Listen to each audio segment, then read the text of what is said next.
Sivaji Ganesan, Gemini Ganesan, K Balachander, Kamal Haasan, Sivakumar இந்த மாதிரியான iconic cinema நபர்களை லைம் லைட்டுக்கு கொண்டு வந்தவங்க இவங்க தான். இந்தியன் சினிமால முதலா பின்னணி பாடல்னு ஒரு விஷயத்த கொண்டு வந்தவங்களும், டப்பிங் செய்யப்பட்ட திரைப்படத்தை உருவாக்கியவங்களும், அனிமேஷன் கேரக்டர்ஸ முதலா பயன்படுத்தியவங்களும் இவங்க தான். யாருன்னு தானே கேக்குறீங்க? அதுதான் இன்னைக்கு கோலிவுட் ரிவைண்ட்ல பார்க்க போறோம்.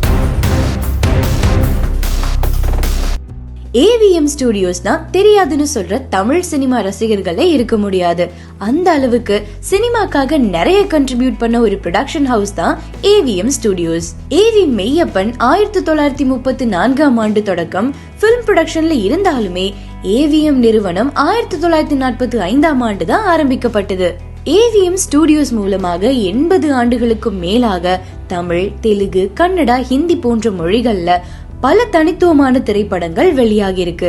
பராசக்தின்ற திரைப்படத்தின் மூலமாக சிவாஜி கணேசன்ற நடிகர் திலகமும், பெண் அப்படின்ற படத்தின் மூலமாக காதல் மன்னன் ஜெமினி கணேசனும், களத்தூர் கண்ணம்மா திரைப்படத்தின் மூலமாக உலகநாயகன் கமல்ஹாசனையும் உலகத்துக்கு அறிமுகம் செய்தவர் ஏவி மெய்யப்பன் தான். அது மட்டும் இல்லாம இயக்குனர் சிகரம்னு தமிழ் சினிமா போற்றக்கூடிய கே பாலச்சந்தர் அவர்களை முழு நேர சினிமா கலைஞராக அறிமுகப்படுத்தியவரும், பல நடிகர்களுக்கு பிரேக் த்ரூ படங்களை கொடுத்தவரும் ஏவி மெய்யப்பன் தான். ஏவி மெய்யப்பன் அவர்கள் எந்த அளவுக்கு தமிழ் திரை உலகத்துல முக்கியமான ஒரு முன்னணி ப்ரொடியூசராக இருந்தாரோ அந்த லெகசிய அப்படியே 2K கிட்ஸ் வரைக்கும் கொண்டு வந்தவர் தான் டிசம்பர் 4ஆம் தேதி காலமான ஏவிஎம் சரவணன். எல்லா போட்டோஸ்லயும் வீடியோஸ்லயும் கைய கட்டிக்கிட்டு ரொம்ப ஹம்பிளா தோற்றமளிக்க கூடிய இவரை பத்தி சினிமா இண்டஸ்ட்ரியில இருக்கிற யார கேட்டாலுமே இவருக்குன்னு ஒரு தனி மரியாதை இருக்குன்றத நல்லாவே புரிஞ்சுக்க முடியும்.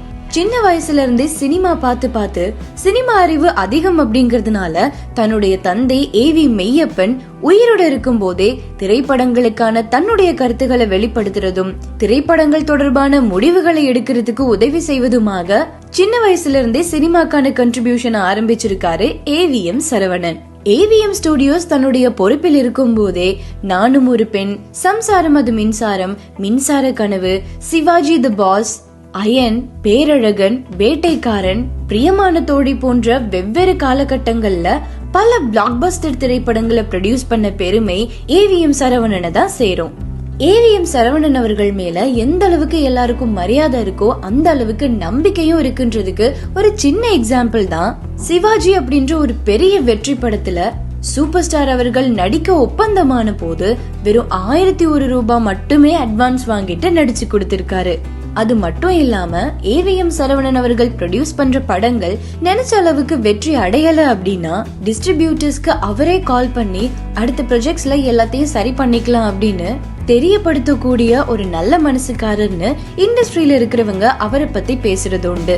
இவருடைய ப்ரொடக்ஷன்ல ரஜினிகாந்த் அவர்களுடைய நடிப்புல வெளியான ராஜா சின்ன ரோஜா தான் தமிழ் சினிமாவின் முதலாவது அனிமேட்டட் கேரக்டர்ஸ் யூஸ் பண்ண ஒரு திரைப்படம் அப்படிங்கறதையும் நம்ம மறந்துடக்கூடாது. இன்னும் முக்கியமாக அடுத்து வரக்கூடிய ஜெனரேஷன்ஸ் திரைப்படங்கள் மற்றும் சினிமா இண்டஸ்ட்ரி எந்த அளவுக்கு இவால்வ் ஆகி இருக்குன்றது தெரிஞ்சுக்கணும் அப்படிங்கிறதுக்காக ஏவிஎம் ஹெரிட்டேஜ் அப்படின்ற ஒரு மியூசியம் ஆரம்பிச்சு அங்க அவங்களுடைய பழைய திரைப்படங்கள்ல பயன்படுத்திய கார்ஸ், பைக்ஸ் மட்டும் இல்லாம எக்விப்மெண்ட்ஸ், மெஷினரிஸ்னு பல விஷயங்களை காட்சிப்படுத்தி இருக்காங்க. ஒரு பெரிய வரலாறு ஏவிஎம் ஸ்டுடியோஸ்க்கும் ஏவி மெய்யப்பனுக்கும் இருக்கு அப்படின்னா அதே மாதிரி ஒரு லெகசியோட இந்த உலகத்திலிருந்து விடை பெற்றிருக்காரு ஏவிஎம் சரவணன். இன்னைக்கு Kollywood ரிவைண்ட்ல AVM studios, AV Meyyappan, AVM Saravanan போன்றவங்களை பத்தி பேச கிடைச்சதுல சந்தோஷம். இந்த மாதிரியான வீடியோஸை தொடர்ந்தும் பார்க்கணும் அப்படின்னா மறக்காம யூ தமிழாவை சப்ஸ்கிரைப் பண்ணுங்க.